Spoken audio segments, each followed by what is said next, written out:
और मैंने देखा यहाँ का माहौल, और यहाँ पर संत रामपाल जी महाराज जी की पोस्ट लगी हुई है और काफ़ी सारे लोग गाइड भी कर रहे हैं कि यहाँ पर कबीर ही भगवान है। लेकिन मैंने अभी देखा, जब मैं मेरी फैमिली और मैं खुद खाटू श्याम जी को बहुत मानते हैं, तो यहाँ पे ऐसे कैसे में मतलब इतने सारे लोग उनको मतलब भगवान न मान के और संत रामपाल जी महाराज जी को मतलब कर रहे हैं, गाइड कर रहे हैं कि यही भगवान है और कबीर परमात्मा ही भगवान है, उनके अवतार आए हुए संत रामपाल जी महाराज। कहाँ प्रमाण है? मैं तो आज तक नहीं देखा ऐसा कोई प्रमाण। आप मुझे मतलब कैसे वो करेंगे? मैंने आपकी एक वीडियो भी देखी थी जिसमें आप कह रहे थे खाटू श्याम जी के बारे में कि खाटू श्याम जी को नहीं पूछना चाहिए, ऐसा कहाँ लिखा हुआ है? आप मुझे क्या प्रूफ करिए। सबसे पहले तो हमने जो वीडियो बनाई थी उस वीडियो के अंदर हमने प्रमाण भी दिखाए थे। संक्षिप्त स्कंद पुराण हमने खोल के दिखाया था कि खाटू श्याम जो है वो पूर्ण परमात्मा नहीं है, खाटू श्याम की पूजा हमें नहीं करनी चाहिए। और आप लोग जो भी भक्ति साधना करते हो, पूरा हिंदू समाज जो भी भक्ति साधना कर रहा है, सबसे पहले तो आप लोगों को उसका इतिहास जानना चाहिए कि कौन है खाटू श्याम, पूजनीय वास्तविकता के अंदर कौन है, परमात्मा कैसे होगा और कौन होगा, इसका पैमाना क्या है, आप मुझे बताओ। मुझे प्रूफ करके दिखाओ, कहाँ लिखा है सर? हाँ, आपको ये देखना चाहिए, हमसे ये पूछना चाहिए कि प्रमाण कहाँ पे है, तभी हम आपको प्रमाण दिखाएंगे। और आप सभी को प्रमाण ही मानने चाहिए, शास्त्रों से ही देखना चाहिए कि कौन परमात्मा है कौन परमात्मा नहीं है। ऐसे तो पता नहीं किस किस की पूजा होने लग जाएगी, राक्षसों की लोग पूजा करने लग जाएंगे, और राक्षस की तो पूजा हो ही रही है। नहीं, ऐसे तो नहीं बोल सकते आप, पहले मुझे प्रमाण दिखाइए। आप मेरे भगवान के बारे में ये खाटू श्याम जो है, इनका इतिहास बता देता हूँ आपको शॉर्ट में ही थोड़ा सा ही। ये खाटू श्याम जो है, इनका नाम है बर्बरीक। राक्षस नहीं बोल सकते? राक्षस बोल सकता हूँ क्योंकि शास्त्रों में लिखा हुआ है। भाई मैंने भगवान के रूप में मानती हूँ उनको, आप कैसे बोल सकते हैं? ऐसा है, भगवान आप किसी को भी मान लोगे वो भगवान थोड़ी हो जाएगा। सच्चाई तो सच्चाई रहेगी, जो शास्त्र बात बोल रहे हैं। आप ये बताओ संत रामपाल जी महाराज कैसे भगवान होगा? मुझे प्रूफ करिए पहले आप। ये तो नेक्स्ट प्रूफ करूंगा, पहले तो ये प्रूफ करूंगा कि खाटू श्याम क्या है, राक्षस है वो, पहले ये प्रमाणित करूंगा, उसके बाद प्रमाणित करूंगा संत रामपाल जी महाराज परमात्मा है। दिखाइए आप। ठीक है जी, ये देखिए आप आपके दर्शकों को दिखाते हैं स्कंद पुराण। ये हमारे सनातन धर्म का बड़ा ही पवित्र शास्त्र है, संक्षिप्त स्कंद पुराण। सभी आप देख सकते हैं, गीता प्रेस गोरखपुर से प्रकाशित होता है। ये देखिए आप, ये मतलब छपी, आपने छपाई है किताब? नहीं, हम क्यों छपवाएंगे, हमारा काम छापने का थोड़ी है। छाप तो मतलब ये तो गीता प्रेस, आपने कॉपी पेस्ट करा लियो कहीं से? पब्लिकेशन भी कोई चीज होती है ना, पब्लिकेशन देखिए एक बार यहाँ पे, ये क्या लिखा हुआ है, गीता प्रेस गोरखपुर से प्रकाशित। कहाँ से छपती है ये? गोरखपुर से। गोरखपुर की मान्य है, पूरा सनातन धर्म मानता है। ठीक है, अब आपको आगे दिखाते हैं खोल के। ये संक्षिप्त स्कंद पुराण है, पेज नंबर 230 to 30। इसमें आ जाते हैं भीमसेन एक यात्रा पे जा रहे थे, उस समय उनको ये बर्बरीक से उनका आमना सामना हो जाता है और भीमसेन से उनकी लड़ाई हो जाती है। ये देखिए, भीमसेन ने कहा क्रूर राक्षस अधम। कहाँ से आ गया भीमसेन? तो मुझे तो खाटू श्याम के बारे में जानना है ना। खाटू श्याम कब थे? आपने खाटू श्याम को मतलब मैं भगवान मानती हूँ, आप प्रमाण दिखाओ ना। भीमसेन कहाँ से आ गया? खाटू श्याम कब थे, किस समय थे खाटू श्याम, पता है आपको? कलयुग से ही हम लोग मतलब मानते आ रहे हैं उनको। नहीं, खाटू श्याम कब थे, क्या किस समय आए थे पृथ्वी के ऊपर? कलयुग में ही अभी तक माने। कलयुग में नहीं आए थे, ये आए थे द्वापर युग के अंदर। और ये महाभारत के समय की बात है। ये भीम का पोता था ये बर्बरीक खाटू श्याम। अच्छा, भीम के पुत्र थे, घटोत्कच का पुत्र था ये खाटू श्याम बर्बरीक। 6 सालों से हम लोग उनको मान रहे हैं, मतलब काफी। आप यही तो समस्या है ना कि आप लोग देखा देखी भक्ति कर रहे हो, आप लोग प्रमाण तो देखते नहीं हो, और आपके जो नकली पाखंडी गुरु बैठे हैं वो आपको ये शास्त्र खोल के दिखाते नहीं है, और आप लोग अंधभक्ति के अंदर लगे हुए हो। और हम सच्चाई दिखा रहे हैं तो उसमें आप सोचो क्वेश्चन करते हो। प्रमाण दिखा रहे हैं हम तो आपको, एक बार पूरा तो देखो आप। आ जाओ भाई। भीमसेन ने कहा क्रूर राक्षस अधम, तू क्यों ऐसी कठोर बातें कहता है? ये क्रूर राक्षस अधम मतलब राक्षसों में भी नीच। किसको बोला? ये किसको बोला? ये बोला है बर्बरीक को कि क्रूर राक्षस अधम। आगे देखिए यहाँ पे, ये पेज नंबर 231 है, ये देख लीजिए पेज नंबर 231। यूं कहकर बर्बरीक ने ईंटें उठा लिए और भीम के मस्तक को लक्ष्य करके फेंकना आरंभ कर दिया। अंत में बर्बरीक ने भीमसेन को उठा लिया और जल में फेंकने के लिए समुद्र की ओर चल दिया। समुद्र के किनारे पहुंचने पर भगवान शंकर ने आकाश में स्थित बर्बरीक से कहा, राक्षसों में श्रेष्ठ महाबली बर्बरीक। देखिए भगवान शंकर ने इनको क्या कहा कि राक्षसों में श्रेष्ठ महाबली बर्बरीक, वो राक्षस थे। ये जो बर्बरीक थे, कहाँ से आ गया? मतलब इसमें खाटू श्याम तो नाम ही नहीं है इसमें। कमाल की बात हो गई, इतनी सारी भक्ति कर रहे हैं वो भी अंध भक्ति, और आपको एबीसीडी नहीं पता। बर्बरीक का पहली बार सिखा रहे हो आप मुझे। बर्बरीक खाटू श्याम सुना है मैंने। अरे बर्बरीक का ही तो नाम खाटू श्याम है, बर्बरीक को तो खाटू श्याम कहलाए हैं कलयुग के अंदर। अब यही तो समस्या है ना कि आप लोगों के पाखंडी गुरु हैं, शास्त्र तो खोल के दिखाते नहीं है, अंध भक्ति आप करने में लगे हुए हो, आंख बंद करके चल देते हो मुंह उठा के कहीं भी। और आज हमारे गुरुजी की दया हुई है संत रामपाल जी महाराज जी की, जो ये शास्त्र खोल के आपको दिखा रहे हैं। ये देखिए, ये बर्बरीक की खाटू श्याम है। राक्षसों में श्रेष्ठ महाबली बर्बरीक। देखिए भगवान शंकर ने इनको स्पष्ट कर दिया कि ये तो राक्षसों के अंदर है, ये तो एक राक्षस है। आप इसे कैसे इनकी पूजा करें? राक्षस की पूजा करोगे आप? अब हम आ जाते हैं पेज नंबर 233 233 में। अब यहाँ पे आप इस प्रसंग को पढ़िए। राजा युधिष्ठिर का यह वचन सुनकर अर्जुन बोले, महाराज, भीष्म आदि महारथियों ने जो प्रतिज्ञा या घोषणा की है वह सर्वथा असंगत है, क्योंकि विजय और पराजय में पहले से किया हुआ निश्चय झूठा ही होता है। इनकी कोई बातें चल रही थी जो योद्धा थे महाभारत के, उनके प्रसंग को लेकर। तो अर्जुन की यह बात सुनकर घटोत्कच के पुत्र, ये देखिए घटोत्कच का पुत्र, ये भीम का पुत्र था घटोत्कच, और घटोत्कच का पुत्र था ये बर्बरीक। सुनकर घटोत्कच के पुत्र बर्बरीक ने कहा, इस राक्षस ने कहा, महात्मा अर्जुन ने जो प्रतिज्ञा की है वह मुझे नहीं सही जाती, क्योंकि इनके द्वारा दूसरे वीरों पर महान आक्षेप हो रहा है। अतः अर्जुन और श्री कृष्ण सहित आप सब लोग चुपचाप खड़े रहे। ये देखिए कृष्ण जी वहाँ पे खड़े थे। उस समय कृष्ण जी पांडवों के भी गुरु थे और अन्य व्यक्तियों के भी वहाँ पे वो गुरु थे, लेकिन इस बर्बरीक राक्षस को इतनी भी तमीज नहीं थी बोलने की। इन्होंने क्या बोला कि कृष्ण जी आप सब लोग तो चुपचाप खड़े रहे। मतलब श्री कृष्ण को बोल रहे हैं ये? श्री कृष्ण जी को इन्होंने ऐसा बोला। ये तो बदतमीज राक्षस था, आपने इसको भगवान कैसे मान लिया? इन्होंने कृष्ण जी के साथ में बदतमीजी करी, ये राक्षस थे, इन्होंने बदतमीजी करी। क्या बोला कृष्ण जी को? श्री कृष्ण सहित आप सब लोग चुपचाप खड़े रहे, मैं एक ही मुहूर्त में भीष्म आदि सबको यमलोक पहुंचा दूंगा। ठीक है, अहंकार युक्त था। किसने बोला? बर्बरीक ने, खाटू श्याम ने। अच्छा, कृष्ण जी को बोला कि तुम तो चुप खड़े रहो और मैं सबको खत्म कर दूंगा।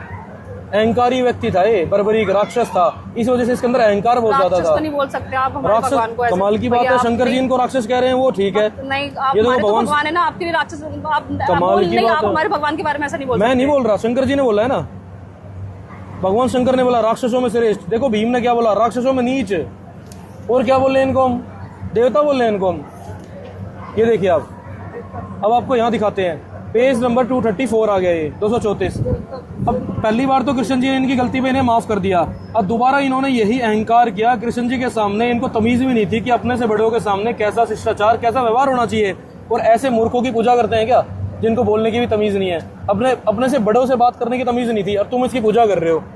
ये देखो, मैं 2 ही घड़ी में इन सब शत्रुओं को तीखे बाणों से मार गिराऊंगा। फिर वही अहंकार से युक्त बात कर दी कृष्ण जी के सामने कि मैं 2 ही घड़ी में इन सभी शत्रुओं को तीखे बाणों से मार गिराऊंगा। बर्बरीक खाटू श्याम ने ज्यों ही उपयुक्त बात कही, त्यों ही श्री कृष्ण ने कुपित होकर अपने तीखे चक्र से बर्बरीक का मस्तक काट गिराया। देखिए यहाँ पे क्या लिखा हुआ है, बर्बरीक का मस्तक काट के फेंक दिया कृष्ण जी ने। क्या ये शीश के दानी थे? कहते हैं ना भाई तो शीश के दानी थे, ये तो बड़ी बड़ी कपोड़ मार दी, बर्बरीक का मस्तक काट गिराया। पहले ये पढ़िए आप कि कृष्ण जी ने कुपित होकर, क्रोध होकर अपने तीखे चक्र से बर्बरीक का मस्तक काट गिराया। अब ये बताओ ये शीश के दानी कैसे थे? इतनी बड़ी झूठ कपोड़ कहते हो आप लोग, और आपके पाखंडी गुरुओं ने ये बातें फैला रखी हैं कि वो तो शीश का दानी था, वो तो हारे का सहारा था। ये हारे का सहारा है हम लोगों ने। और नहीं, मुझे ये बताओ, ये बात इसमें लिखी हुई है ना? मस्तक काट गिराया, ये काट गिराया, लेकिन काट गिराया तो काट गिराया। ये पता है कि खाटू श्याम भगवान है, और मतलब खाटू श्याम इस पर, लेकिन खाटू श्याम के बारे सही नाम से ही हमें पता है। ऐसा है, बारबरीक नाम बता रहे हो, इसमें तो खाटू श्याम है ही नहीं नाम। बर्बरीक किसका नाम है? आपको यही नहीं पता बर्बरीक को खाटू श्याम कहते हैं? यही तो समस्या है ना, आप देखा देखी भक्ति करते हो, पाखंडी गुरुओं की बातें मानते हो। उनसे कभी आपने कोई प्रमाण मांगा? उनसे कभी आपने कोई प्रमाण मांगा? इन पाखंडी गुरुओं से कभी आपने खाटू श्याम मंदिर में कोई प्रमाण मांगा? शास्त्रों के अंदर मुझे प्रमाण दिखाएं। आप यहाँ आगे 100 प्रमाण देखते हो। काफी सारे लोग वहाँ पे आते हैं और उनकी भी मनोकामनाएं पूरी होती है। नहीं, आपके परिवार में किसी ने कोई प्रमाण देखा कि इनकी शास्त्रों के अनुसार? नहीं देखा ना, यही तो समस्या है। भेड़ बकरी की तरह भक्ति करने के अंदर लगे हुए हो और फिर अंत में नास्तिक होके बैठ जाते हो। कल को कोई बुरी घटना घट जाएगी, नास्तिक हो जाएंगे, खाटू श्याम ने कुछ नहीं दिया। खाटू श्याम तो दे ही नहीं सकता था, वो हारेगा सारा कैसे हो गया? अरे खाटू श्याम हारेगा सारा उसे कहते हैं जो दूसरों के संकटों को खत्म कर दे, वो हारेगा सारा होता है। इनकी तो खुद की गर्दन काट के फेंक दी, ये अपनी रक्षा नहीं कर पाया, दूसरों की कैसे करेगा?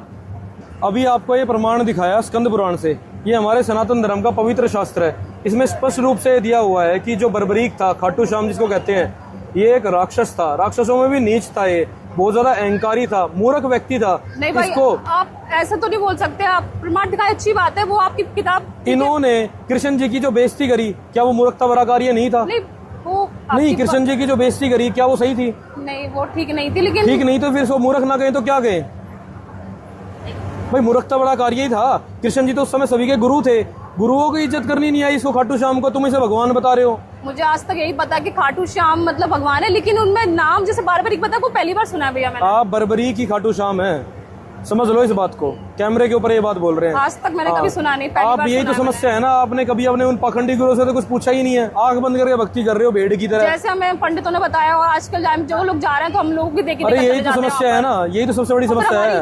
अंधभक्ति कहते हैं इसको, इन्हें ऐसे लोगों को अंधभगत कहते हैं। अंधभगत हो आप, आपने कोई शास्त्र नहीं देखे, आपने कोई प्रमाण नहीं देखा, आप तो देखा देखी भक्ति कर रहे हो, जैसे दूसरे कर रहे हो ऐसी आप करने में लगे हुए हो। तो हो जाती है। आप लोगों के साथ समस्या क्या है कि आप लोग अंधभक्ति करते हो, देखा देखी भक्ति करते हो, समस्या ये है। जब लाभ नहीं मिलेंगे अंधभक्ति कैसे कर लेंगे हम लोग? लाभ की बात बता देता हूँ। लाभ तो महाभारत के अंदर एक टटीरी पक्षी हुआ, वो टटीरी पक्षी परमात्मा, महाभारत का युद्ध छिड़ गया, उस पक्षी को रोना आ गया कि उसने बच्चे दे रखे थे, उसने अंडे दे रखे थे अपने घोंसले के अंदर, और वहीं कुरुक्षेत्र के मैदान में, ये कुरुक्षेत्र के मैदान की बात है, महाभारत की बात है। तो उसके बाद में जो ये टटीरी का जो पक्षी था, उसके अंडे उसके घोंसले के अंदर रखे हुए थे, और उसको बहुत ज्यादा, एक माँ थी, एक माँ को कष्ट हुआ कि यहाँ पे इतना ज्यादा युद्ध होगा और वो बच्चे मर जाएंगे उसके छोटे छोटे। तो उसने उस परमात्मा को पुकार करी, उस पक्षी ने, उस चिड़िया ने परमात्मा को याद करा, और उस परमात्मा ने ऐसी कृपा करी कि इंद्र के हाथी का घंटा वो टूट के उस टटीरी के अंडों के ऊपर आके पड़ गया। टटीरी के अंडे रख के वो शंखा, वो घंट टूट पड़ा रे। वो परमात्मा ऐसे रक्षा करता है। तो ये देखने की बात है कि उस पक्षी के अंडों की, उस परमात्मा ने उस पक्षी की भी पुकार सुन ली और उसके बच्चों की रक्षा कर ली। उस युद्ध के अंदर कोई भी जिंदा नहीं बचा था। 18 करोड़ आदमी उस युद्ध के अंदर मर गए थे, 18 करोड़ आदमी, और उस टटीरी के बच्चों की रक्षा हुई। तो जब उस परमात्मा ने एक पक्षी की सुन ली, सुनी ना, उस परमात्मा ने एक पक्षी की, उसकी भी रक्षा कर ली। ऐसा है, वहां जाने से जो उनकी पूर्ण हो रही है वो उनका संस्कार है, वो उनके पहले के पुण्य है, इसमें खाटू श्याम का कोई लेना देना नहीं है। और दूसरी तरफ, ये तो एक बात हो गई, दूसरी बात, जो इस संसार के अंदर ऐसे दुनिया भर के नास्तिक लोग हैं जो भक्ति करते ही नहीं है, जो ये भी नहीं जानते कौन है खाटू श्याम, कुछ नहीं पता उन लोगों को, उन लोगों की भी परमात्मा मनोकामनाएं पूर्ण करता है। और ऐसे भी दुनिया भर के केसेस हैं जो खाटू श्याम में जाते हैं और उन लोगों का एक्सीडेंट हो गए, वो मर जाते हैं। वो क्यों मरते हैं? ऐसा तो नहीं मैंने सुना, लेकिन ये देखा कि नहीं, न्यूज आ रही है, न्यूज आ रही है, न्यूज के अंदर आता है, न्यूज के अंदर आता है। दुनिया भर के लोग श्रद्धालु जाते हैं, बहुत सारे ऐसे लोग खाटू श्याम पे गए हैं, ऐसी न्यूज आती ही रहती हैं। उनका एक्सीडेंट हो गया, वो मर गए, उनकी मनोकामना क्यों नहीं पूर्ण हुई, उनकी रक्षा क्यों नहीं हुई? बेइज्जत कर रहे हो खाटू श्याम जी को। मैं न्यूज लगाऊंगा खाटू श्याम जी के बारे में फालतू में ऐसा बोले जा रहे हो। मैं क्या बोल रहा हूँ, ये तो शास्त्रों ने दिखाया ना कि वो राक्षस थे। देखा था ना आपने, राक्षस लिखा हुआ है, बात खत्म हुई। जो शास्त्रों में लिखा हुआ है वो सच्चाई है, मैंने अपनी तरफ से कुछ बोला अलग से? उनको तो शीश का दानी ही बोला जाता है। कहाँ से शीश का दानी हो गए? वो शीश काट का फेंक दिया था कृष्ण जी ने। और कृष्ण जी का अवतार है वो। कहाँ है अवतार भैया? हम लोग बोलते हैं उनको और हम भी मानते हैं उनको ऐसा। आपको ये पता था बर्बरीक का नाम खाटू श्याम है? नहीं, ये तो खैर मुझे नहीं मालूम। नहीं मालूम था ना आपको? तो आपको तो मालूम ही क्या है। कृष्ण जी को मतलब भगवान मानते हैं, मतलब उनके रूप में वो आए हुए, अवतार आए हुए हैं श्याम जी। खाटू श्याम को क्या कहते हैं? कृष्ण जी का अवतार आए हुए हैं। वो श्री कृष्ण जी के अवतार है? कहाँ है ये प्रमाण? नहीं, प्रमाण मैंने देखा तो नहीं, लेकिन लोगों को मानना है ऐसा। और नहीं, आप बोल रहे हो कि श्री कृष्ण जी के, मतलब जैसे मैंने बोला कि श्री कृष्ण जी के अवतार ही है ये, और उनके शास्त्र में जो धनुष और इतने सारे लोग, ये खाटू श्याम जो है ये कृष्ण जी के अवतार नहीं है। खाटू श्याम जो है वो एक राक्षस थे। अब आपको दिखाते हैं कि इनको, वो राक्षस ही थे ना, राक्षस ही बोलूंगा और क्या बोलूंगा। तो वो मनोकामना पूरी हुई ऐसी हो रही है? मनोकामनाएं तो मुसलमानों की भी पूरी हो रही है, रोज बकरे काटते हैं, मनोकामना पूर्ण होती है उनकी। तो आप भी काटने लग जाओ ना। दिखाइए मुझे, आप कहाँ लिखा है ऐसे? हाँ, ये देखिए आप बेइज्जत करे जा रहे हो उस खाटू श्याम जी को। बेइज्जती उसको कहते हैं जो झूठ बोलते हैं। मैंने तो सारा सच बोल रहा है भाई, झूठ नहीं बोल रहे, मैं रियल में मैंने वहाँ पे देखा है। वहाँ पे जाके इतने लाखों लोग जाते हैं वहाँ पे, श्रद्धालु लाखों लोग जाते हैं, क्योंकि लाखों लोग भेड़ बकरी है ना, उनको ज्ञान ही नहीं है, वो तो अंधभक्ति कर रहे हैं आपकी तरह। भाई इतनी ज्यादा यहाँ पे भी शायद इतनी भीड़ नहीं होगी, वहाँ इतना ज्यादा मतलब क्राउड रहता है वहाँ पर। आपको अभी तक ये पता था कि बर्बरी की खाटू श्याम है? नहीं, ये तो खैर नहीं जानकारी, नहीं जानते थे ना, क्योंकि आप अंधभक्त हो। शास्त्र आपको दिखाते हैं, बिल्कुल बिल्कुल दिखाएंगे। ये संक्षिप्त स्कंद पुराण है। संक्षिप्त स्कंद पुराण पे दोबारा जाते हैं, गीता प्रेस गोरखपुर पे आ जाते हैं। अब ये जो पाखंडी गुरुओं की एक नई दुकान बनाई हुई है, ये कुछ लोग पाखंडी पंडितों ने एक नई दुकान बना दी है खाटू श्याम के नाम पे। भाई यहीं रख। अब इन नई पाखंडियों ने एक नई दुकान बना दी है इस खाटू श्याम के नाम पे, और बहुत बड़ा धंधा शुरू कर दिया है। पता नहीं करोड़ों रुपए का दान आता है। वो कोई भगवान नहीं है, वो एक राक्षस था। और ये पता है किस चीज का फायदा उठाते हैं? ये सिर्फ एक बात का सहारा लेते हैं कि उनको कृष्ण जी का आशीर्वाद है कि कलयुग में उनकी पूजा होगी। अब ये वही संक्षिप्त स्कंद पुराण है, पेज नंबर 236 236। इसमें ये खाटू श्याम के पिछले जन्म का जिक्र किया हुआ है जी। पिछले जन्म के अंदर खाटू श्याम बर्बरीक का नाम था सूर्यवर्चा। अब ये सूर्यवर्चा जो था, ये पिछले जन्म में भी नालायक था, मूर्ख व्यक्ति था, अहंकारी था। ये सूर्यवर्चा जो है ये बर्बरीक थे अपने पिछले जन्म के अंदर, यही बर्बरीक बने हैं आगे जाके। इनका नाम है सूर्यवर्चा। यहाँ पे देखिए, इन्होंने पिछले जन्म में भी यही मूर्खता करी थी, अहंकार से युक्त थे। इन्होंने क्या बोला, आप लोग मेरे रहते हुए मनुष्य लोग में क्यों जन्म धारण करते हैं? मैं अकेला ही अवतार लेकर पृथ्वी के भार भूत सब दैत्यों को संहार कर दूंगा। सूर्यवर्चा के ऐसे कहने पर ब्रह्मा जी क्रोध होकर बोले। ब्रह्मा जी भी नाराज हो गए थे इनसे, जैसे इनसे कृष्ण जी नाराज हो गए थे। मूर्ख, पृथ्वी का भार उतारते समय जब युद्ध का आरंभ होगा, उस समय श्री कृष्ण के हाथ से तेरे शरीर का नाश होगा, और इसमें संशय नहीं है।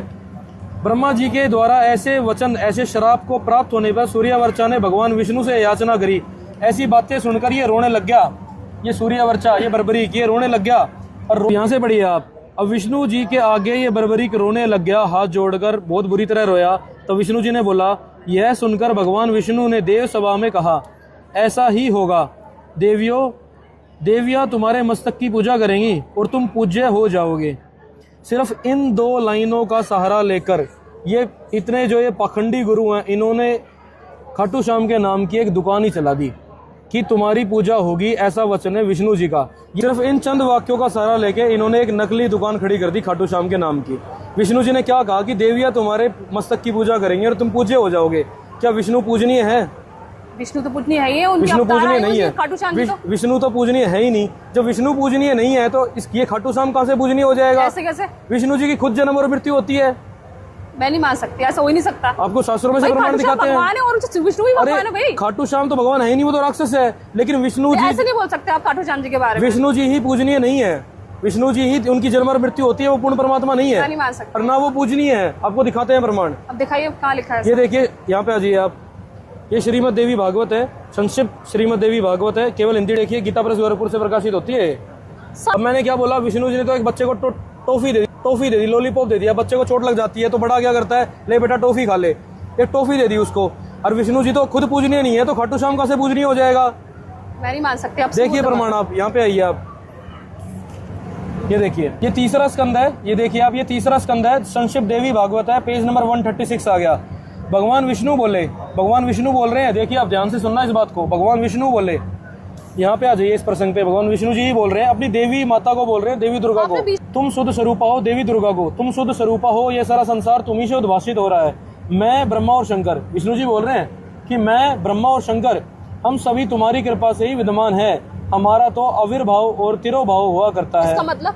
अर्थात हमारा जन्म और मृत्यु हुआ करता है। अच्छा। आविर्भाव अर्थात जन्म और तिरोभाव अर्थात मृत्यु हुआ करता है। आगे अगली लाइन में भी स्पष्ट हो रहा है, केवल तुम ही नित्य हो। नित्य मतलब अर्थात सदा रहने वाली। ये अपनी माता को बोल रहे हैं, देवी को, कि हे माँ, आप ही नित्य हो, सदा रहने वाली हो। हमारी तो जन्म और मृत्यु होती है, आप ही जगत जननी हो, प्रकृति और सनातनी देवी हो।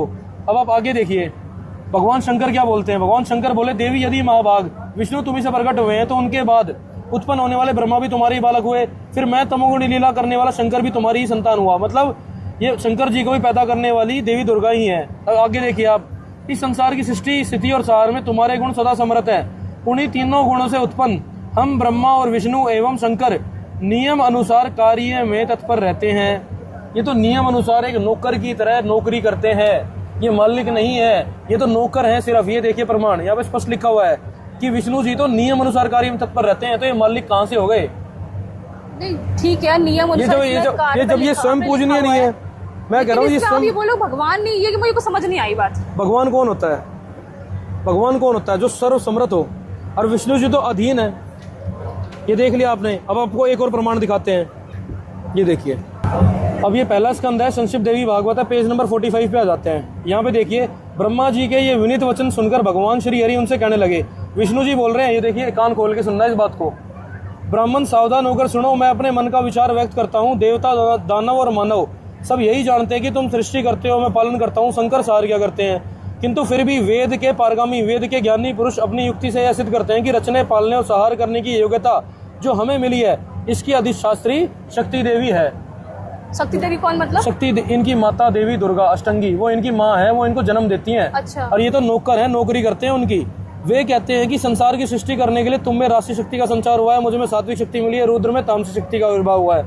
उस शक्ति के अभाव में तुम इस संसार की सृष्टि नहीं कर सकते ब्रह्मा जी, और मैं विष्णु जी पालन करने में सफल नहीं हो सकता।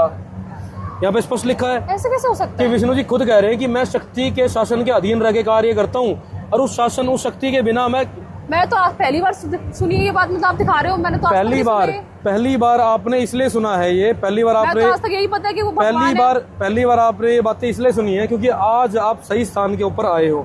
आज आप सतलोक आश्रम धरना धाम के अंदर आए हो, जहाँ पे सच्चे सदगुरु निवास करते हैं, जहाँ पे सच्चे सदगुरु संत रामपाल जी महाराज हैं, और उन्होंने इन सभी शास्त्रों का ज्ञान आज खोल के दिखा दिया है। यहाँ पे कोई भी आपको आपकी तरह अंध भगत नहीं मिलेगा।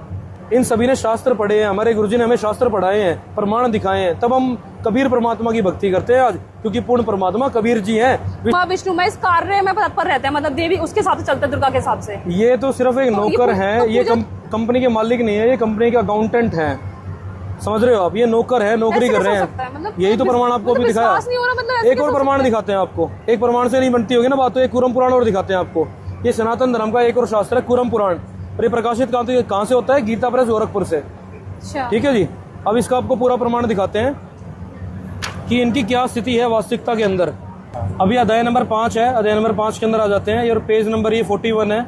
यहाँ पे देखिए, आप नीचे आ जाइए। ब्रह्मा विष्णु एवं महेश, ब्रह्मा विष्णु एवं महेश तीनों का प्रकृति में लय हो जाता है। तीनों की मतलब अर्थात मर जाते हैं लोग, मृत्यु हो जाती है इन लोगों की। अच्छा। हाँ जी। पुनः काल योग से उनका आविर्भाव होना कहा जाता है, पुनः इनका जन्म किया जाता है। ब्रह्मा विष्णु महेश का तीनों की जन्म और मृत्यु होती है। ब्रह्मा जीव और वासुदेव तथा शंकर की काल के द्वारा ही सर्जना होती है। ये काल ही इनकी रचना करता है दोबारा, पुनः वही काल इनका सहार भी करता है, फिर इनको मार भी देता है। ये कैसे भगवान हो गए आपके जो मरते और जन्मते हैं? काल इनको मारने में लगा हुआ है। मतलब मैं परमात्मा तो महाकाल होता है। मतलब ब्रह्मा विष्णु महेश को तो मैं भगवान समझ रही थी आज तक, मतलब यही आज तक आपको सच्चे गुरु ही नहीं मिले थे ना, इसलिए आप फंसे हुए थे। यह काल भगवान है जो इनका पुनः दोबारा संहार भी करता है। अब आप नीचे पढ़िए इसको। ब्रह्मा रुद्र तथा नारायण विष्णु जी आदि बहुत होते हैं, बहुत, इनकी कोई गिनती नहीं है, इतने ज्यादा जन्म के मरते हैं। मतलब ये तो एक ही बार जन्म लेते होंगे ना, मतलब ऐसा है, ये परमानेंट ही तो रहते होंगे भगवान। नहीं, ऐसे कैसे जन्म लेते ये परमानेंट नहीं रहते हैं। इनको आप ऐसा समझ लेना कि इनकी आयु सीमा होती है, और उस आयु सीमा के दौरान में, जैसे प्राइम मिनिस्टर की एक पोस्ट है, 5 साल का कार्यकाल है, 5 साल बाद वो प्राइम मिनिस्टर चेंज हो जाएगा, लेकिन पोस्ट तो वही रहेगी, प्राइम मिनिस्टर ऑफ इंडिया। उनकी जगह जैसे वो मर गए, फिर उनकी जगह कौन आ जाता है? फिर उसकी जगह दूसरी आत्माओं को ये पद दिया जाता है। दूसरी आत्माओं का कहाँ से आती, मतलब कौन? वो आत्मा ही आपकी और मेरी जैसी होती है, जिनके इतने पुण्य संस्कार जुड़ जाते हैं, जिनकी इतनी पुण्य की कमाई हो जाती है, उस पुण्य के एवज में उनको ये पदवी दी जाती है ब्रह्मा विष्णु महेश की। अच्छा। हाँ जी। ब्रह्मा रुद्र तथा नारायण आदि बहुत होते हैं, ब्रह्मा विष्णु महेश तो बहुत सारे होते हैं, किंतु भगवान तो एक ही है जो कवि कहलाता है। कवि कहलाता है, ऐसा वेद का अभिमत है। वो ये कवि यहाँ से पढ़िए, वो कबीर है, कबीर। एक को ही भगवान ईश काल कबीर इति श्रुति, साफ साफ लिखा हुआ है कि एक ही भगवान है। ब्रह्मा विष्णु महेश तो बहुत सारे होते हैं, जन्मते मरते हैं, ये तो कोई परमात्मा नहीं है, लेकिन वो एक परमात्मा एक ही है, उसका नाम है कबीर। उस कबीर को हम देसी भाषा में कबीर बोलते हैं, कबीर साहिब। उस परमात्मा का नाम कबीर देव है। ये तो कलयुग में आए वो दास ही बोला है इनको तो। कबीर साहब जब भी वो पूर्ण परमात्मा इस सृष्टि के अंदर आते हैं, तो वो एक सतगुरु की भूमिका भी निभाते हैं, और एक भगत की भूमिका भी निभाते हैं, और एक पूर्ण परमात्मा की भूमिका निभाते हैं। मतलब विधवा ब्राह्मणी से जन्म हुआ था, ये ऐसा बिल्कुल ऐसा। ये कहाँ से प्रमाणित करोगे? आप कोई प्रमाण है आपके पास? 9th क्लास में प्रमाण तो है ही नहीं। 9th क्लास में कहाँ पे पढ़ा है आपने? 9th क्लास में जब पढ़ा है, किस बुक में? नहीं, ये सारी का सारा कहीं पे भी ऐसा प्रमाणित ऑथेंटिकेटेड किसी भी बुक्स में ऐसा नहीं लिखा हुआ कि कबीर साहब के जो माता पिता थे वो विधवा से ऐसा उत्पन्न हुए थे, कुछ भी नहीं है ऐसा। तो आपने कहाँ से, मतलब इतने सारे लोगों को आपने भ्रमित कर रखा है, इतने सारे लोगों को बता रहे हो कि ये कबीर, मुझे एक बात बताइए, महाराज भगवान है। भ्रमित तो आप तो बात की बात है, आपको अभी तक हमने जितनी बातें बताई हैं शास्त्रों से दिखाई है, नहीं वो तो दिखाई है ना, तो ये भी हम आपको शास्त्रों से दिखा रहे हैं कि शास्त्रों में लिखा हुआ है कि परमात्मा तो एक ही, उसका नाम कबीर है। हाँ, कबीर कैसे भगवान हो गए भाई? वो दास थे। भगवान कौन होता है? भगवान सिंह लगा के आता है? नहीं, भगवान कैसे साबित होते हैं? मुझे प्रूफ करिए ना, कहाँ लिखा है? प्रूफ ही तो कर रहा हूँ। प्रूफ, पहला प्रूफ तो आपको दिखाई दिया, पूरम प्राण से आपको साफ साफ दिखा दिया कि उस एक परमात्मा का नाम कबीर है। अब आपको वेदों से दिखाते हैं कि उस पूर्ण परमात्मा का नाम कबीर देव है, देसी भाषा में हम उसको कबीर साहब कहते हैं, इतनी सी बात है। और वो पूर्ण परमात्मा इस सृष्टि के अंदर आता है और अपने दृढ़ आत्माओं से मिलता है, जैसे नानक देव जी को मिले, मलुकदास जी को मिले, मीराबाई को मिले, रविदास जी को मिले, और वो पूर्ण परमात्मा आके ही हमें पूर्ण आध्यात्मिक भक्ति का ज्ञान देता है। ये देखिए ऋग्वेद है, ये हिंदी भाष्य है, और ये बंडल नंबर 9 और 10 है, और ये प्रकाशित कहाँ से होता है? ये आर्य समाज से प्रकाशित होता है। प्रकाशन देख लीजिए मैडम एक बार आप ध्यान से, ये आर्य प्रकाशन है। मैंने आर्य समाज। मंडल नंबर 9 है, सूक्त नंबर 82 है, और मंत्र नंबर 1 है। जो सर्वोत्पादक प्रभु प्रकाश स्वरूप सद्गुणों की वृष्टि करने वाला, पापों के हरण करने वाला, पापों को नाश करने वाला है वो परमात्मा। ये ब्रह्मा विष्णु महेश तो अपने पाप कर्म भी नहीं काट सकते। खाटू श्याम जी होंगे, वो है पापों को ना करने वाले, उनके बारे में सुना है मैंने। खाटू श्याम जी की तो गर्दन काट के फेंक दी थी, अपनी गर्दन की रक्षा नहीं हुई उनसे। वो खाएगा वो करेंगे किसी की रक्षा, अपनी गर्दन की तो रक्षा कर ही नहीं पाए।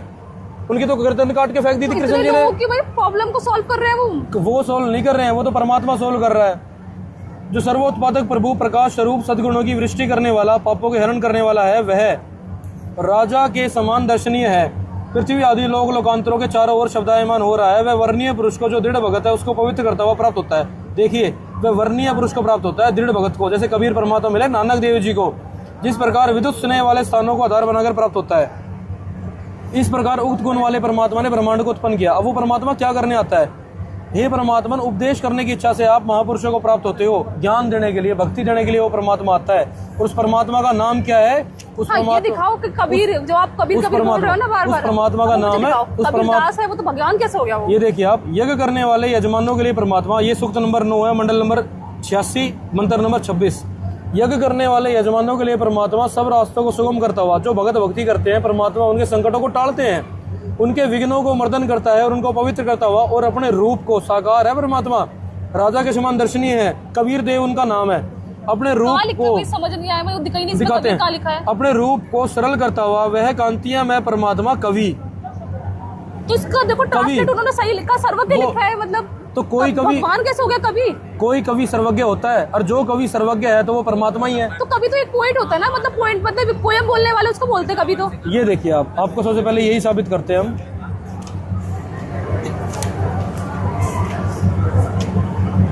ये देखिए, अब यहाँ पे आ जाते हैं हम। ये मंडल नंबर 9 है, सूक्त नंबर 82 है, और ये मंत्र नंबर 2 है। अब ये यहाँ सोम के लिए कवि शब्द आया है, को ही कवि सर्वज्ञ कथन किया गया है। वास्तव में वेदों में कवि शब्द जड़ के लिए कहीं भी नहीं आता है, मतलब अर्थात वो चेतन के लिए कवि शब्द यूज होता है, अर्थात वह कोई परमात्मा को शक्ति है।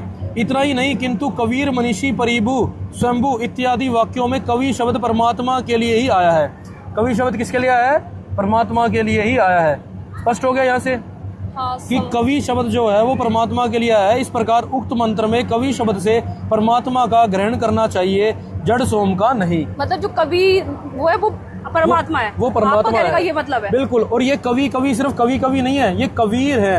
ये देखिए ऊपर क्या लिखा हुआ है, ये वर्ड देखिए, दिखाया आपने अभी साथ। ये देखिए, और मैं आप प्रमाण करके दिखाऊं। ये देखिए क्या लिखा हुआ है, ये कबीर लिखा हुआ है, कबीर। हाँ, संस्कृत में कबीर लिखा हुआ है। ये कबीर है, उनका नाम है कबीर। परमात्मा कबीर सर्वज्ञ है। वो विद्युत के समान क्रीड़ा करते हुए वर्णीय पुरुष को प्राप्त होते हैं, जिसे नानक देव जी को मिले। उस परमात्मा का नाम स्पष्ट ये वेदों के अंदर दिया हुआ है कि परमात्मा का नाम कबीर है, परमात्मा कबीर। अब आपको दिखाते हैं कि वो परमात्मा जब संसार के अंदर आता है तो परमात्मा कैसा आचरण करता है। आप कैसे पहचानोगे कि ये परमात्मा है? ये आ जाते हैं मंडल नंबर 9 है, सूक्त नंबर 87, और ये आ जाते हैं, वह परमात्मा कर्मों का अध्यक्ष होता हुआ सबको पवित्र करता है, कवियों की तरह आचरण करता हुआ। किस तरह परमात्मा आचरण करता है? परमात्मा जब पृथ्वी के ऊपर ज्ञान देने के लिए आते हैं तो वह कवियों की तरह आचरण करता है। क्या खाटू श्याम ने कवियों की तरह आचरण करा? क्या राम ने करा है, कृष्ण जी ने किया? बताओ आप मुझे। नहीं, किसी ने भी नहीं किया। परमात्मा कर्मों का अध्यक्ष होता हुआ सबको पवित्र करता है, कवियों की तरह आचरण करता है। इसीलिए वो परमात्मा कबीर जी ने दोहों लोकोक्तियों के माध्यम से, कविताओं के माध्यम से, कवि की तरह पूरा अपने दोहों के माध्यम से पूरा का पूरा सृष्टि की रचना और आध्यात्मिक ज्ञान दे दिया। ये देखिए, वो सिर्फ कवि नहीं थे। नीचे करिए आप, ये श्लोक नंबर 3 है। वहीं जो परमात्मा कबीर देव, वैसे आ गया ना नाम परमात्मा का, जो परमात्मा कबीर देव सर्वज्ञ हैं, कवियों के भावों को पूर्ण करने वाले हैं, वो कवियों की तरह आचरण करते हैं। वह पूर्वोक्त परमात्मा, अब ये देखिए आप, वह पूर्वोक्त परमात्मा साक्षात्कार को प्राप्त हुआ, वाक द्वारा मुक्ति मार्ग की प्रेरणा करता है, वाणी बोल बोल कर हमारी सोई हुई आत्मा को जगाता है, और हमारे उनके सत्संग प्रवचनों से हमारे मन के ऊपर कठोर वचन टिकते हैं, हमारा मन शांत होता है उनके वचनों से।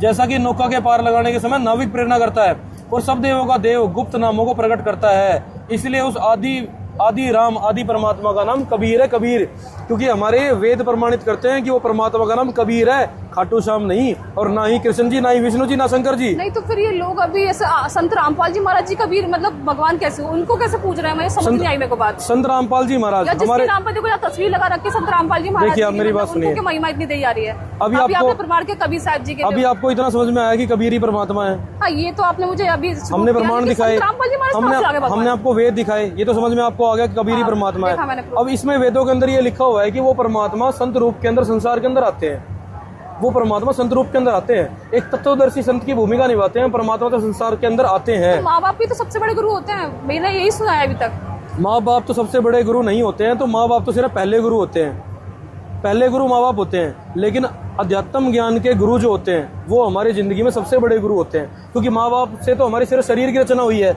और आध्यात्मिक गुरु से तो, उस परमात्मा से तो हमारी आत्मा की रचना हुई है। उस परमात्मा ने तो हमारी आत्मा रची है, और वही गुरु रूप में, संत रूप में संसार के अंदर आते हैं। लेकिन अभी आपने बताया कि सदगुरु के पापों को हरने वाले वो कबीर परमात्मा बाबा प्रूफ किया, तो फिर संत रामपाल जी महाराज जी कैसे मतलब भगवानों को, वो समझ नहीं आ रही मुझे बात। यही बता रहा हूँ मैं आपको। आज से कबीर सागर के अंदर 600 वर्ष पूर्व कबीर साहब आए थे इस संसार के अंदर। 600 साल आए थे ना पहले कबीर साहब। हाँ, सुना तो है। उस समय पे कबीर साहब ने कबीर सागर को लिपिबद्ध कराया था, और उस समय आज के समय के लिए बहुत सारी बातें, भविष्यवाणियां जिसे हम कह सकते हैं, वो बातें लिपिबद्ध कर दी थी जो आज सत्य सिद्ध हो रही हैं। अब आपको दिखाते हैं कबीर सागर से प्रमाण।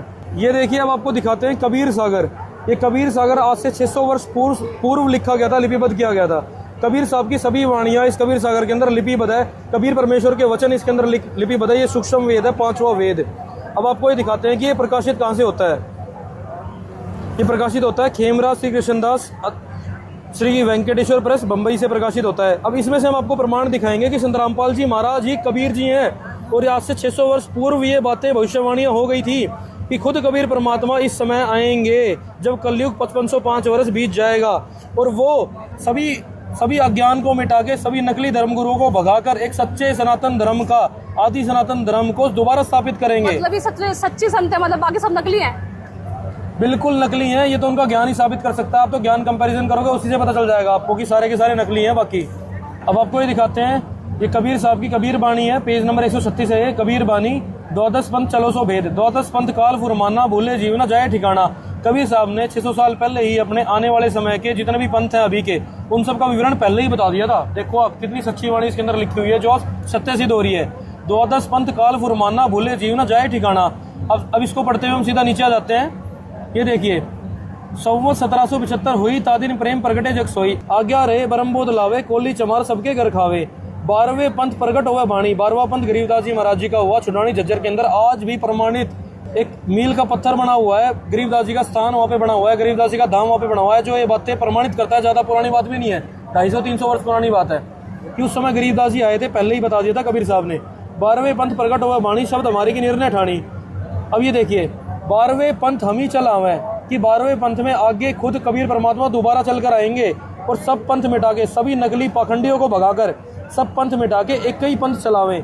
और आज ये यथार्थ कबीर पंथ, 13वां पंथ कबीर जी का, संत रामपाल जी महाराज जी इसके प्रवर्तक हैं, और वो स्वयं कबीर परमात्मा है। और ये समय कब आएगा ये भी बता रखा है, 5505 तब ये शब्द होगा सच्चा। जब कलयुग 5505 बीत जाएगा तब ये वचन सत्य होगा। और सन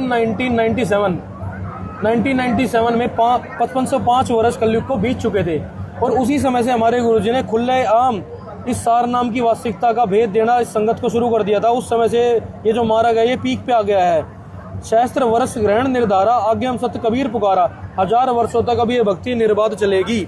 अब आपको इसमें आगे प्रमाण दिखाते हैं कि वो जो संत आएंगे जब कलयुग 5505 वर्ष बीत जाएगा, वो जो संत आएंगे, ये देखिए आप, उनके बारे में और बताया हुआ है इसमें। ये सौसम वेद बोध है।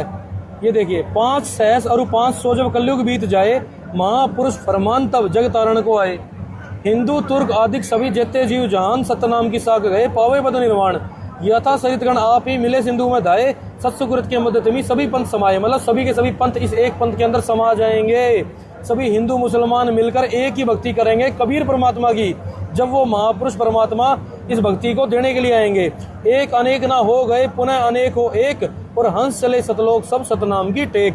ये देखिए, कलयुग में एक है सोई, बरते सहज सुभाए, कहाँ उग्र कहाँ शूद्र हो, हर सबकी बहुवीर, और सो समान समदृष्टि है। वो जो 13वें पंथ का प्रवर्तक होगा, वो समरथ सत्य कबीर, वो खुद कबीर साहिब होंगे। गरीबदास की कथा बखानो। अब जो ये संत आएंगे, जो महापुरुष आएंगे, वो गरीबदास जी की कथा को बखान करेंगे। गरीबदास की कथा बखानो, जाट के कुल में 100 प्रकटानो, उनका जाट वर्ण के अंदर जन्म होगा। आप ये देख सकते हैं कि हमारे गुरुजी संत रामपाल, इसमें जाट के मतलब कुल में प्रकट होगा। हाँ जी, आज हमारे संत रामपाल जी महाराज का जो जन्म है, गरीबदास जी की लिखा हुआ है ना ये? नहीं, गरीबदास जी तो ना, वो गरीबदास की कथा का बखान करेंगे। अच्छा। तो गरीबदास जी तो पहले ही आ चुके थे। गरीबदास की कथा का बखान तो कुल में 100 प्रकटानो, तो गरीबदास की कथा का बखान हमारे गुरुजी कर रहे हैं। अच्छा, दिल्ली के निकट में लिखा है। हाँ जी, दिल्ली के निकट में नहीं, चुड़ानी नहीं, ये छोटियानी। धनाना जो है ये सोनीपत, ये दिल्ली मंडल के अंदर ये आता है। नहीं लिखा, मतलब ये लिखा है कि वो गांव, छोटा गांव, छोटे अच्छा। से गांव के अंदर वो आएंगे नगर छोटियानी। जो दिल्ली मंडल के अंदर होगा। अच्छा। सतगुरु की कृपा से भाई सो ज्ञानी, वो बहुत ही ज्यादा सतगुरु की कृपा से पूर्णतः ज्ञानी होंगे। तो आज ये सभी की सभी बातें कबीर सागर की सिर्फ और सिर्फ संत रामपाल जी महाराज जी के ऊपर फिट बैठती हैं। अभी आपने देखे प्रमाण, ये सारे प्रमाण ये साबित करते हैं कि आज के समय कबीर परमात्मा ही संत रामपाल जी महाराज जी के रूप में आ रखे हैं और वो पूर्ण परमात्मा कबीर साहेब ही पूजनीय हैं। ये खाटू श्याम, ये विष्णु जी, ये देवता, ये ब्रह्मा विष्णु महेश और ये राक्षस, ये तो कहीं से भी पूजनीय नहीं है। पूजनीय परमात्मा होता है सिर्फ जो दाता होता है, जो सबको देता है और जो सबकी रक्षा करता है, वो होता है हारे का सहारा। हारे का सहारा संत रामपाल जी महाराज हमारा, खाटू श्याम नहीं। हाँ जी मैडम बताइए। तो मुझे क्लियर हुई, जैसे आपने मुझे कबीर साहब जी के बारे में बताया और संत रामपाल जी महाराज जी के बताया कि जो अभी जन्म ले चुके हैं उनका मतलब कलयुग में जाट जाति में जन्म होगा, जैसे आपने मुझे कबीर सागर से अभी प्रूफ किया। बिल्कुल। तो मतलब जाट जाति में जन्म होगा, ऐसे कबीर सागर से मैंने देखा अपनी आंखों से। तो मतलब ये एक्चुअल जो भक्ति करनी है हमें परमात्मा, आपने दिखाया मुझे उससे अभी ऋग्वेद से प्रूफ किया कि कबीर परमात्मा है। बिल्कुल, हमें कबीर परमात्मा की ही भक्ति करनी चाहिए और भक्ति का पैमाना हमारे शास्त्र ही होते हैं। ये वेद और गीता से हमें पता चलता है कि भक्ति हमें करनी कैसे और किसकी है। लेकिन आपने आज तक और आपके जो पाखंडी गुरु जो बैठे हैं, ये जो खाटू श्याम के धाम को चला रहे हैं, नकली पाखंडी गुरु, ये लोग कभी भी इन शास्त्रों को नहीं दिखाते। ये लोग तो अंधभक्ति का फायदा उठा रहे हैं, श्रद्धा का फायदा उठा रहे हैं। ये तो करोड़ों रुपए को लूट रहे हैं, ये लोग नकली हैं। ये लोग, इनके पास कोई शास्त्रों का प्रमाण नहीं है, कोरा नकली, और नकली इनका सारा का सारा विधान है। मतलब इतनी आप इतनी सारी मेहनत कर रहे हो, मतलब ये शास्त्र आपने मतलब शो कर रखे हैं इसलिए। बिल्कुल, सिर्फ इसीलिए आप लोगों के लिए हम इंतजार के अंदर बैठे हैं। पल हमारे गुरुजी कहते हैं कि हम सभी, हमारे गुरुजी आप लोगों के लिए पल के बिछाए बैठे हैं, आपका इंतजार कर रहे हैं। इतना मानव कल्याण की, इतने हित की हमारे गुरुजी सोचते हैं और आप सभी के लिए ही इतना सारा प्रयत्न कर रहे हैं आज। तभी मैं चौक गई, मैंने कि जितने भी हम मतलब हमें आशाराम जी की मैं भी गई हूँ और मतलब निरंकारी पंथ है और उसके साथ ही निर्मल बाबा जी हैं, वहाँ पे भी गई हूँ, उसके बारे में भी जानकारी ली है। वो सब तो पैसे लेते हैं। ये एक बात मुझे बताइए, किसी की नहीं लिया, खाटू श्याम जी को ही मानती थी मैं, लेकिन इतने सारे सदगंध देख के मैं चौक गई, क्या बताया जा रहा है। क्या आपने खाटू श्याम जैसा बुरा हाल यहाँ पे देखा? क्या आपने यहाँ पे इतनी अव्यवस्था देखी जितनी खाटू श्याम के अंदर होती है?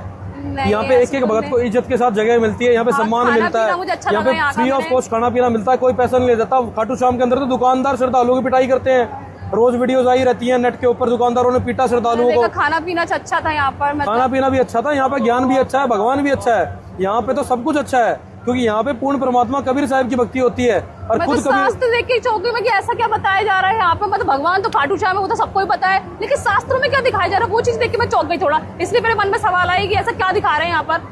संत रामपाल जी महाराज जी को भगवान बता रहे हैं, तो वो सारी चीजें मुझे कब क्लियर हुई है जाके। चलो बहुत अच्छा है, आपको क्लियर हुई। आपसे हम रिक्वेस्ट करते हैं अपने बहन भाई और अपने परिवार वालों को भी सच्चाई के बारे में बताएं और उनको यहाँ पर लेकर आए जरूर।